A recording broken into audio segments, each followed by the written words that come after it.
beware the bearers of false gifts and their broken promises. Much pain, but still time. Believe. There is good out there. We oppose deception. Conduit closing.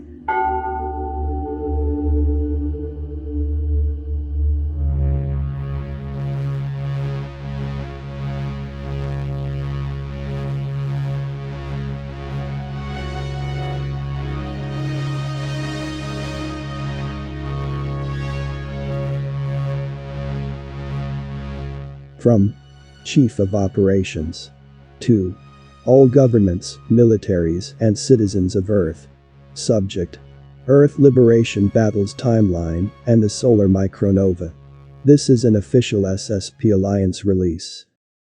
The combat counterintelligence campaigns against the secret space program topic. We are back to release again a series of briefings straight from our highest ranking officers without intermediaries. We strongly recommend that you disregard information regarding the secret space program that is not coming directly from us. Some of the disclosures we have brought forward have been compromised. Fake secret space program veterans, super soldier imposters, and ET contactees have released considerable misinformation. To keep humanity from fighting for freedom with a false sense of security, they are peddling the narrative that the Mars colonies, Moon, and Antarctica bases have been liberated from the gray alien and reptilian forces. In the last report, we shared some information about the cosmic history of the Zulu alien civilization, called the Aosians, what we can learn from it, and how it impacts the reality in our local stellar neighborhood. This time, we will share some shocking information about the Earth liberation battles and the solar micronova. The Global Galactic League of Nations, the Secret Space Program Alliance, and our ET allies are currently clearing the damage done by the Orion Group and its allies, including the Dark Fleet, who has given humanity a very bad name throughout our galaxy. The GGLN Armada is working its way from the outer rim of our galaxy to Earth, undoing as much of the damage the Orion Group and the Dark Fleet have caused. In some cases, Dark Fleet personnel have been delivered to star systems to be tried for crimes against that civilization. It apparently takes the GGLN Armada until the year 2025, in our timeframe, to work their way back to begin liberating our solar system. Meanwhile, during this entire timeline, the surface population of Earth deals with more and more end times madness behavior due to the increased solar activity, which also creates earthquakes, climate changes, and storms that seem to become more frequent and powerful. We see humanity dealing more and more with totalitarian governments who use disease and potential wars to strip away their rights, as a transhumanist agenda is forced upon a population that is not in its right mind.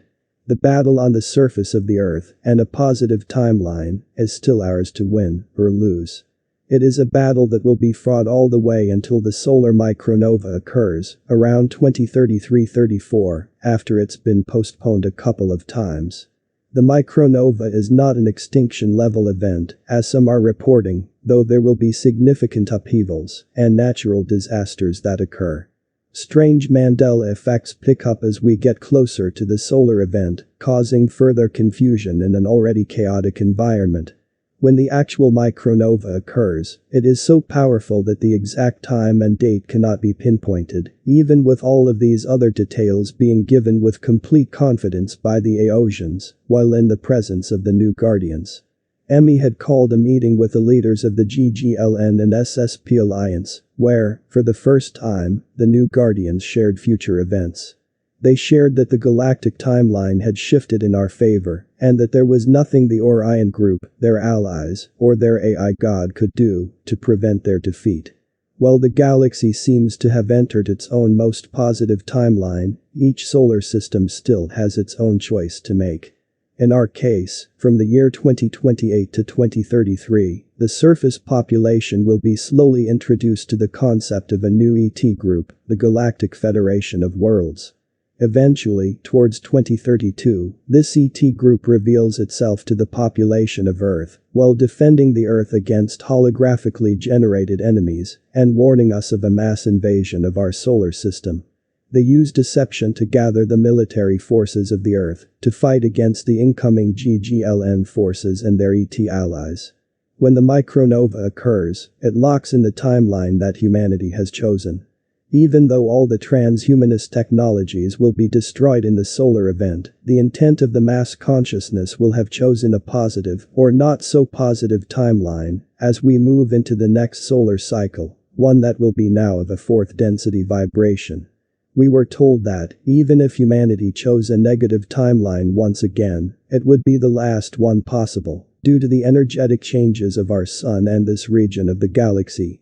At worst, we are looking at one more cycle that will last tens of thousands of years, and at best, we are about to choose the path to a spiritual, rather than technological, evolution that will lead our civilization into a golden age, with a unified fourth density mass consciousness.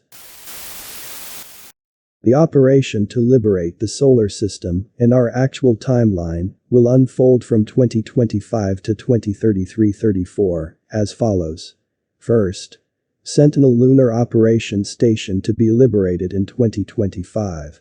This is a way station that monitors traffic and activity from a supergate or galactic portal outside of our solar system.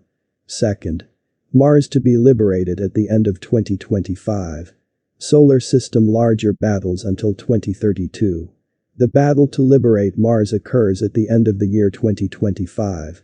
The Aeosians transport the wandering starship and a small fleet of GGLN and SSP Alliance ground forces to Mars, as the larger GGLN fleet enters the solar system, to confront the armada of the Orion Group and the Galactic Federation of Worlds vessels, who have gathered around Jupiter, Saturn, and Neptune. A fierce battle ensues between these space armadas from 2025 to 2032, as our allies root out every vessel and breach every base that the Orion Group and their allies have inhabited for tens of thousands of years.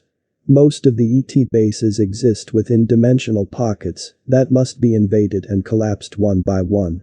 Third, Ceres Station to be liberated in 2026. Ceres Station, the ICC mining operation, and their automated defense system in the asteroid belt are liberated in 2026, allowing the GGLN and SSP Alliance fleet to push further into the solar system and face Orion Group and Galactic Federation of Worlds fleets that are left in the inner solar system. Fourth, LOC Base Complex and the Moon to be liberated in 2027. The GGLN forces invade the Moon to liberate the LOC base complex and to remove all negative alien bases in the year 2027. Liberating the Moon finally ends the increasing alien abductions of millions of people on the surface of the planet, carried out by the Orion Group and their gray alien biodroids, as reported on the SOS They're Taking Us video series, presented to you. Fifth, ICC spaceport in Antarctica and Inner Earth battles in 2028 to 2032. In 2028, after the battle to liberate the Moon and the LOC, the GGLN gather the intel they needed to invade the ICC spaceport in Antarctica, and then fight their way down through the spaceport and then miles down into the Earth's crust as they follow the tunnel networks that lead from the spaceport to dozens of ICC and Orion Group DUMs, deep underground military bases. This last battle then leads down to the vast inner Earth realms and lasts until 2032. Be patient, be strong. We are in this together. This is Corey Good, and this has been an official Secret Space Program Alliance update. For more updates, go to ascensionworks.tv.